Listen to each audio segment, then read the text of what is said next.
Hello साथीहरू, नमस्ते। यहाँनिर चाहिँ मेरो जेठा देवाले मौरीको मह काट्दै हुनुहुन्छ हामीलाई खुवाउनका लागि। अनि बिचारा हेर्नु त धेरै धेरै नै रहेछ। रै भए पनि हेर्नु न, यहाँनिर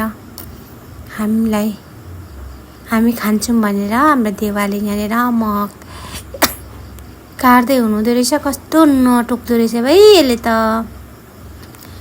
अनि कुनै कुनै मौरीले त छेउमा जाने बित्तिकै टोक्छ त हो। यो त कस्तो डेन्जर तरिकाले, कस्तो मेहनत गरेर यस्तो कस्तो मजाले हेर्दाखेरि पनि है राम, हेर्दा नि कति राम्रो देखिएको। यो मौरीहरू कति मेहनती हुन्छ है। हेर्नु त अलि गर्दै यति राम्रो चाका बनाएको छ यिनीहरूले। हाम्रो देवालाई चाहिँ कस्तो नटोकेको क्या। हेर्नु न त्यहाँ, बाफरे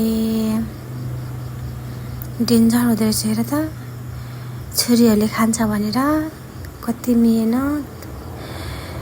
तर के भन्छ, यो धेरै चाहिँ मौरी रहेन रहेछ, थोरै रहेछ क्या मौरी चाहिँ। अरे भए पनि हेर्नु न कति उयो गरेर हाम्रो देवाले हाँस्दै निकालिदिँदै हुनुहुन्छ।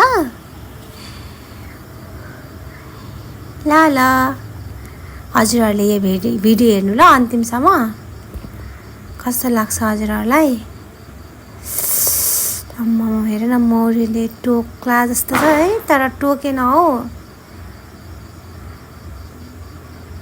बिचारा मेरो देवाले झिक्दै हुनुहुन्छ।